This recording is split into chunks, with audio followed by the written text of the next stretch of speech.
Okay, elephant in the room. Yes, I'm wearing a burlap bag. We'll get to that as the service goes on. There's a reason for it. There's a reason why I'm doing it. It's probably not the most flattering thing. Feels like I'm wearing a corset or something up here, actually. It's kind of weird. We'll get to that, though. So we are Esther 4 this morning. We wrapped up chapter 3 last week. Esther 4 this morning. Kind of a pivotal chapter, really, just like Esther 3 was. It seems like kind of from this point on, for the next couple chapters, every chapter is a pivotal chapter. There's something big going on in everything that we wrestle with from here on out. Let me go ahead and read our text this morning, Esther chapter 4, and then we'll pray. And then we'll talk about some of this stuff that's going on here. Esther chapter 4. So when Mordecai learned of all that had been done, he tore his clothes, put on sackcloth and ashes, and went out into the city, wailing loudly and bitterly. But he went only as far as the king's gate, because no one clothed in sackcloth was allowed to enter it. In every province to which the edict and order of the king came, there was great mourning among the Jews, with fasting, weeping, and wailing. Many lay in sackcloth and ashes. When Esther's eunuchs and female attendants came and told her about Mordecai, she was in great distress. She sent clothes to him to put on instead of his sackcloth, but he would not accept them.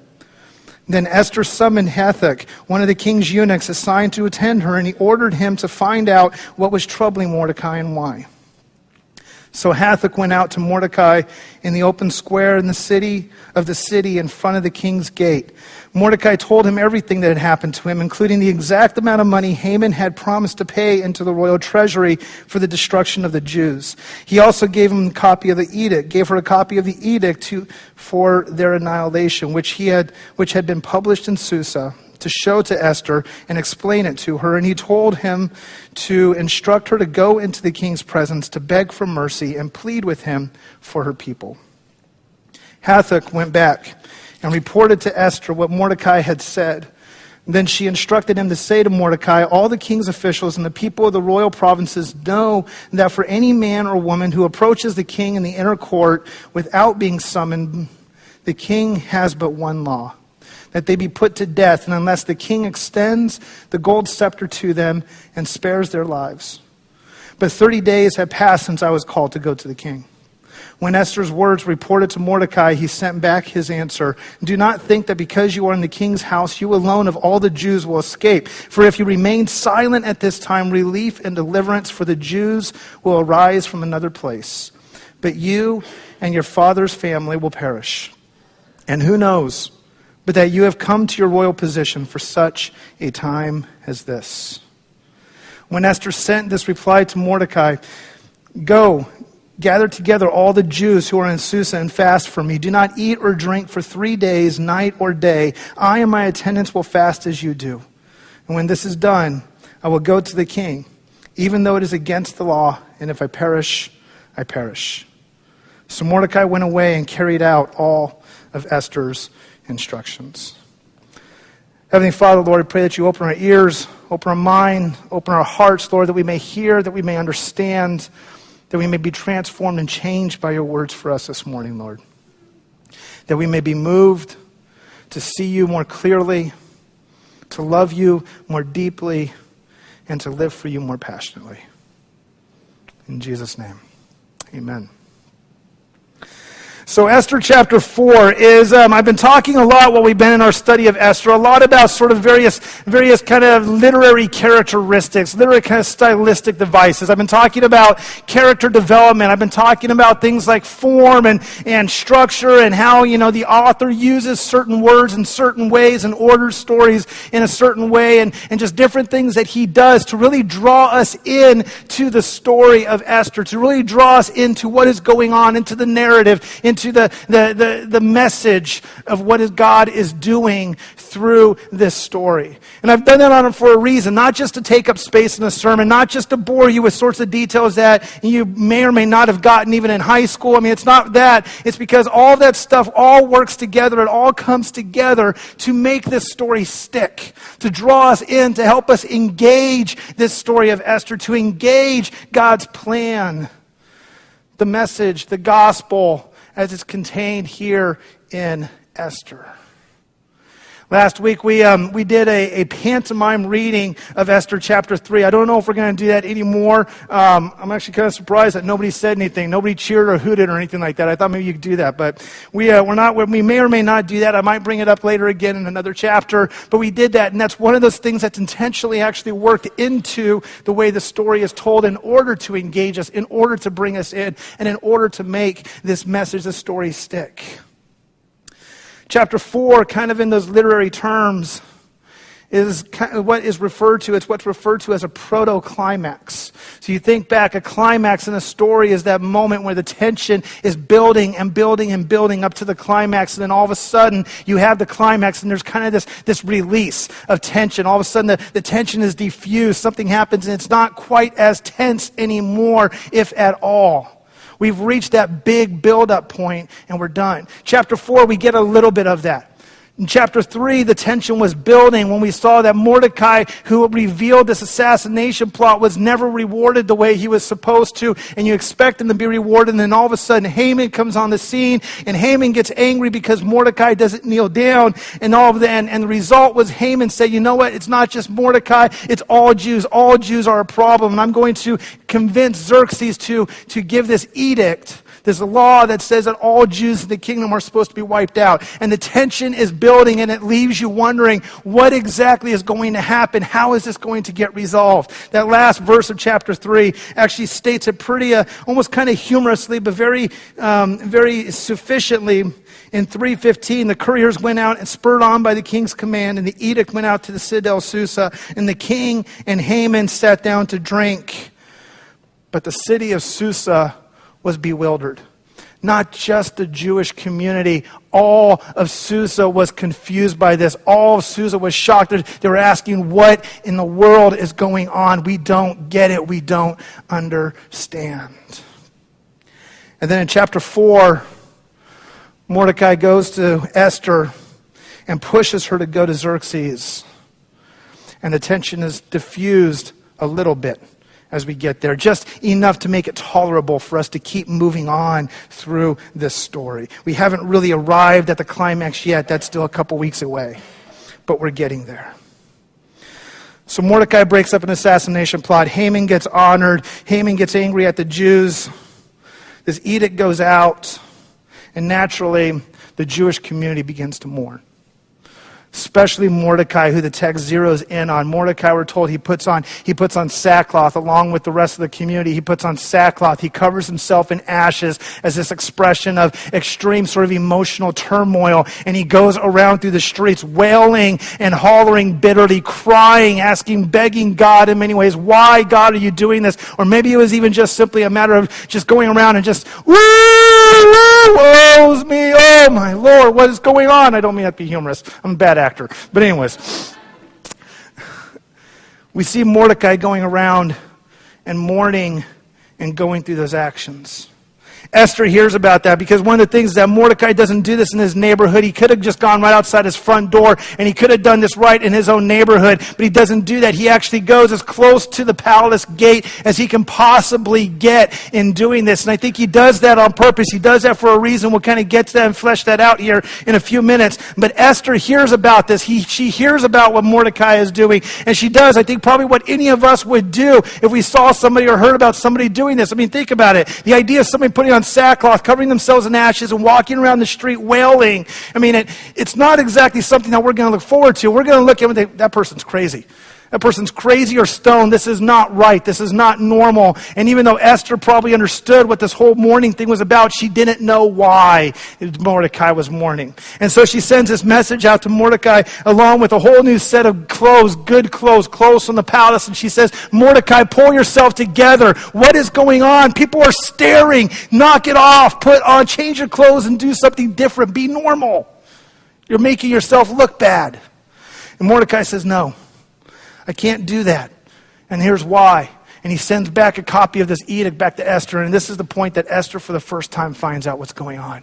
And Esther needing to know, Esther hearing about what's going on, Esther being brought into that loop, that is incredibly, incredibly important for God's plan in the story of Esther. So Mordecai sends his message back. He sends his edict back. He explains to Esther, this is why I'm doing this. This is what is going on. And now you have to do something. You have to do something. Mordecai pushes Esther to go and talk to Xerxes. And then Esther says, Morty, I can't do that. I can't do that. You know I can't do that, because if I go to Xerxes and he hasn't called for me and he hasn't asked me, he's going to kill me. I can't do that, Morty. That's too hard. It's dangerous. I can't take that risk. And Mordecai says, I don't think you understand, Esther. All right, you take that risk of getting killed by Xerxes right there on the spot, right there in the courtroom, or wherever it is that Xerxes is going to do it. You take that risk, or else we're all going to die. And just, oh, by the way, don't forget, you are one of us. You're one of us. You can't ignore this, because if you do, if you remain silent the way that I told you, I know I told you to stay silent, but if you remain silent the way I told you to do it, we're all going to die. Your family, your friends, your cousins, everybody you know, everybody who shares your faith is going to die, all because you decided to continue hiding in the safety of the palace. And it's there that we get to the meat of our text. It's there that we get to the meat of our text in verse 12. When Esther's words reported to Mordecai, he sent back this answer: do not think that because you are in the king's house, that you alone of all the Jews will escape. For if you remain silent at this time, relief and deliverance for the Jews will arise from another place. But you and your father's family will perish. And who knows but that you have come to your royal position for such a time as this. We like those words, right? We like those verses. I mean, the reality is that every time we hear this story being taught or talked about, or every time we read it ourselves and think about it and consider it, we're always drawn to those verses 12 through 14, especially verse 14, because it sounds good, it's comforting, it's exactly the sort of thing that we want to hear. There's chaos in this book. There's chaos and evil in the world that we can't wrap our heads around. And so, of course, naturally we gravitate especially to Mordecai's words in verse 14, because to us, we see that, we think, that's it. That diffuses everything. That relieves the tension. Everything's okay. And now we can ignore what's going on over here. And now we can ignore what's going on over here. But as I've said already, God's got a much bigger plan in store in Esther. It's much bigger than just simply God preserving his people right now in the moment. God's plan is about preserving and carrying out his redemptive plan for all of his people across all times and all places. It's not limited just to the Jews of Esther. It even extends even to you. It's about God's covenant faithfulness. It's about God working this stuff out and making promises centuries, millennia before Esther, and saying, I am faithful to these covenants, even though you might not be. I will stick to it. I will commit to it, and I will carry it out. I will protect you. I will preserve you. I will make this right. And Mordecai expresses that. Let's talk about biblical lament.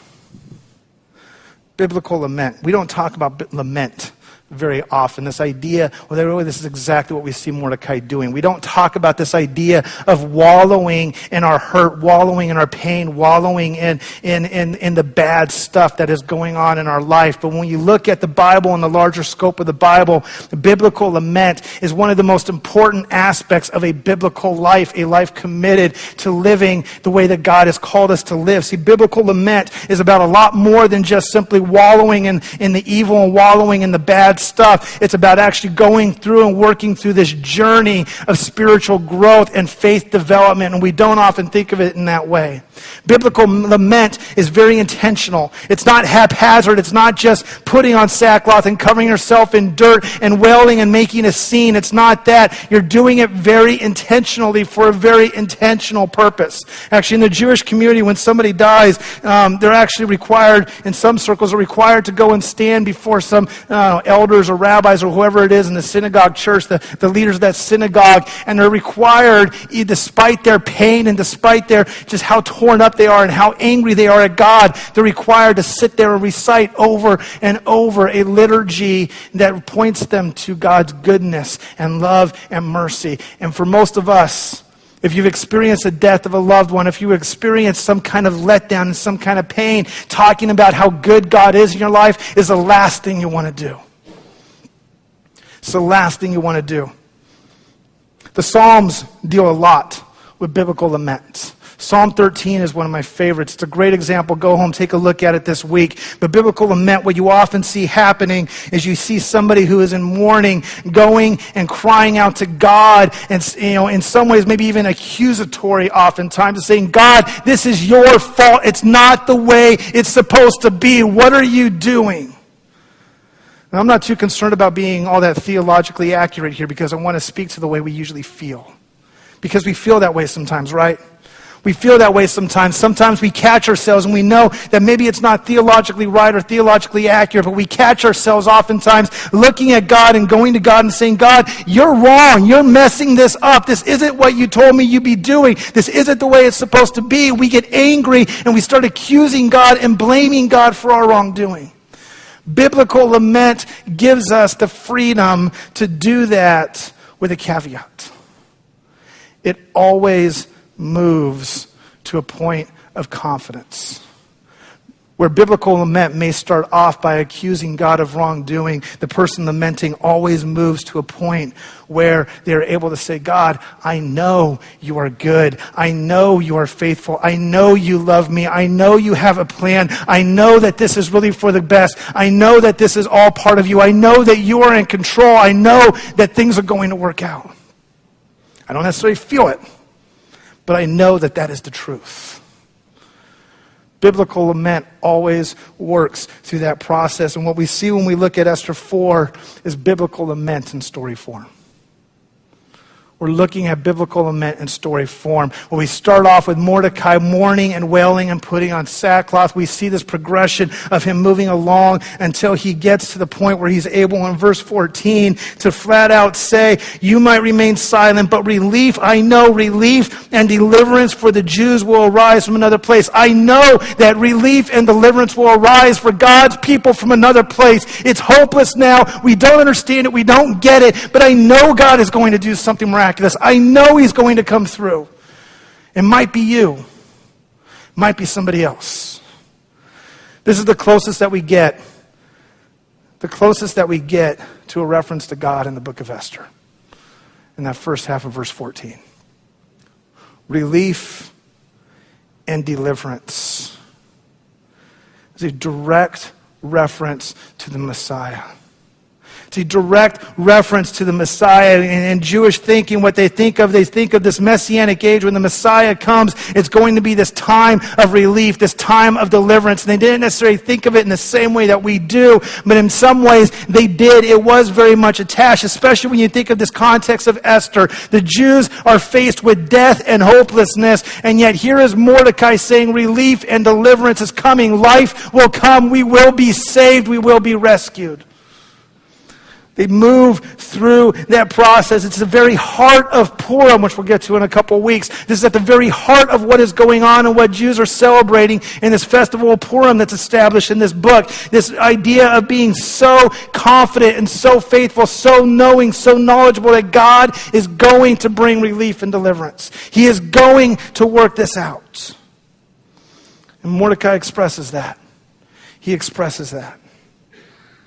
Thing is that if we're going to connect this from today into tomorrow, if we're going to grab something, a hold of this from this text from Esther 4 to move out and to take with us, we can talk about lament. We can talk about the role that plays in our own spiritual life and our own relationship with God. But at some point, we got to talk about and ask that question of why. What exactly are we lamenting?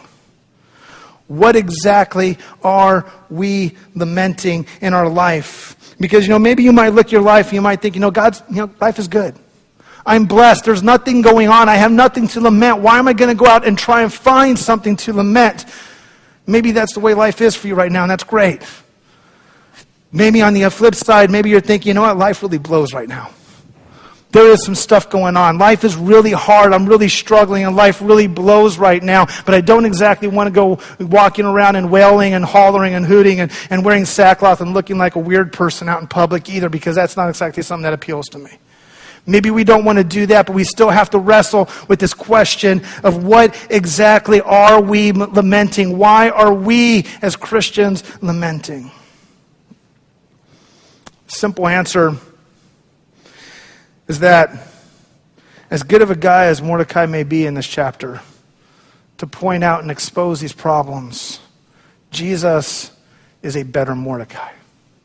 And I don't mean that Jesus wears his sackcloth better. I don't mean that he does a better job wailing and a louder job wailing that more people get more out of. I'm not talking about that. I'm talking about what exactly it is that Mordecai was really going after in chapter 4.